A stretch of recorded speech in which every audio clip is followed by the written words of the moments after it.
vlastně u vás pohled poprvé. Rád bych přivítal tady pana inženýra Strnada, který je takový lídr firmy Den Format. Řekněme vám pár slov práce a budeme pokračovat v přednášce. Děkuji. Milé dámy, vážení pánové, my jsme velice rádi, že můžeme s tou troškou přispět do mlýna a myslím, že vám budu představit přístroje, které představují vlastně úplnou novinku v tomto oboru. Je to vlastně poslední přístroj vyvinutý firmou Medela, odsávačka pro vodní sání, o které jsme přesvědčeni, že vám mohou velice dobře pomoct ve vaší práci. Někteří se už s tím možnost seznámit a bychom byli velice rádi to, jak se říká, implementovat co nejširší míře na všechna pracoviště a pochopitelně budeme velice rádi, pokud získáme zase zpětnou vazbou vaše informace. To je vlastně na začátek a prosím kolegu, aby vás o tom trochu rovněji. Já jsem mluvil krátce a provedu vás novým přístrojem, který máme ve firmě asi rok. Je to hrudní sání, které nahrazuje klasické hrudní drenáže, kde je nutná odsávačka, máte různé krabice různých firem, které musí být umístěné pod tím člověkem, to znamená, musí to být do spádu, cítí mu za uchem odsávačka a je to takhle, řekl bych, moc nekomfortní. Firma Medela vyvinula tady tuhle krabičku, která úplně nahrazuje veškerý systém. To znamená odsávačku, nahrazuje veškeré nutné kombinace vodního sloupce a takhle.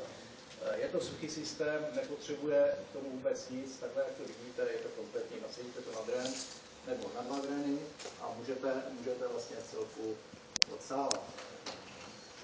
Je to systém, který můžete otočit, můžete při transportu položit, může to být nad kdekoliv. Takže, jak vidíte, skládá se to z nějakého kanistru úderného, který je jednorázový, může se natáčet. Je to kanistr, který je vybaven jak ventilem, je tady bakteriální filtr a je tady směšovač, který vlastně z toho na infekčních pořadí udělá gel. Celý ten přístroj je vybaven vlastně elektronickým sledováním. Když můžete se podívat, že vidíte takzvané status baterii, všechno máte nabito. Pro zajímavost, baterie vydrží kolem 10 dnů. 10 dnů s tím vydrží člověk běhat po nemocnici, může s tím chodit na vyšetření kamkoliv. Vidíte, že je tam nastavení tlaku, můžete si nastavit tlak v jakýmkoliv průmyslu a odsává. Dále tam máte průtok, který vlastně vám indikuje, jaký je průtok z plic přímo tady do přístroje a do kanistrů. Dále si můžete přepnout na takzvaný graf, kde vidíte průběh vlastně té drenáže, jaký byl průtok na začátku, kam až to šlo. Černá taková hrubá čára je nastavení vlastně tlaku negativního. Takže vidíte, že máte absolutní přehled o tom, jak to tam probíhá a jak to dále putuje. Takzvané bublinky, když se máte ve zvyku dívat na krabice, jestli to tam bublá, jestli to v pořádku, nahrazuje tenhle systém, kde vidíte vlastně na šipce nahoru, která se přidá s tím, že putuje dolů, že ten katetr je průchodný, že ty plíce pracují a že je všechno v pořádku. Když vlastně klesne průtok k 0 až 10, objeví se tady tahle šipka a indikuje vám, že je všechno v pořádku a pokud je tady tenhle průtok nulový 6 hodin, můžete pacienta odpojit a vlastně je to uzavřeno. Takhle si můžete stáhnout do počítače graf, podívat se, jaký byl průtok, jaký jste měli nastavený tlaky a tady máte časovou osu, které to všechno probíhalo.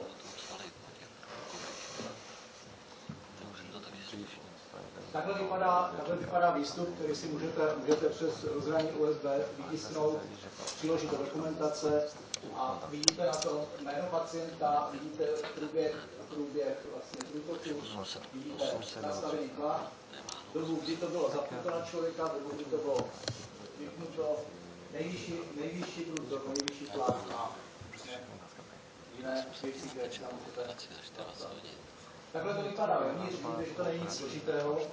je to s akumulátorem, je tam nějaký čerpadýlko, tlakové rozmezí a vidíte sami, že ta tekutina jde přímo mimo přístroj a do kanistru. Takže přes přístroj vůbec nejde. Máme vlastně kanistry velikosti 300 ml, které jsou na takové ty pneumotoraxy, kde je větší vlastně průtok plynu než tekutiny. Máme 800 a teď nově pro kardiologii a takové ty reumatologické věci máme kanistry, který má 2 litry. To už je zajímavé. To znamená, že se pokryje vlastně veškeré vaše podklady. Samozřejmě máme různé koncovky pro odběr materiálu, pro vyšetření a různé vlastně jednokoncové, dvoukoncové pro bavreny a jednotné.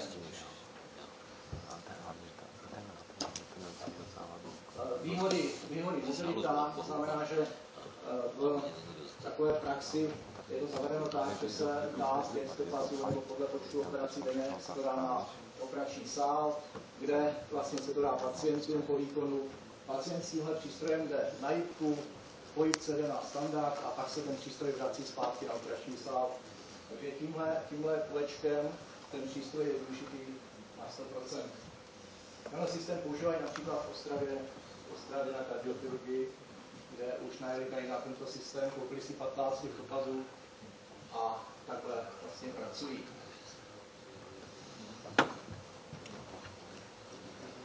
Takže v neposlední řadě je tam systém alarmu, který je tak sofistikovaný, že přivolá sestru při naplnění kanistru, přivolá sestru, pokud se v tom hrníku něco děje, má to takzvaný LED systém, který vás upozorní, že tam něco prasklo, začalo to krvácet, zvýšil se průtok nebo se zvýšil průtok plynu. Nejde s tím samozřejmě zapříčinit nějaké uspání, tenhle systém se každých 5 minut profoukne, pročistí. Pokud se tam udělá sifon, pročistí se okamžitě, pokud to pozná. Co se týká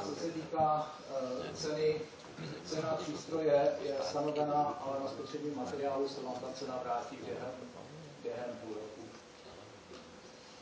Toto je příslušenství, to znamená opasek, dokovací stanice, kterou připojíte na postel a je to nabíjeno. Toto je úspora, když si při 200 pacientech vezmete, že to číslo 390 jsou náklady na tady tenhle systém a to číslo 1000 to je průměrná cena konkurence za jednu tu krabici. Takže vidíte, že ta úspora je při počtu 200 pacientů značná. Tady je úspora při 1000 pacientech, to znamená, když máte 1000 pacientů ročně, tak za rok ušetříte tohle číslo. Tohle je číslo, které ušetříte při 1500 pacientech. To znamená, že náklady na přístroje nejsou žádné, jenom rozdíl mezi spotřebním materiálem, zde podmedu a ostatních firem je tohle číslo. Samozřejmě někde ta krabice stojí 900 korun, někde stojí 1500 korun. Takže je to takové průměrné. Takže to bylo všechno. Dám si myslím, zkrátilo jsem to.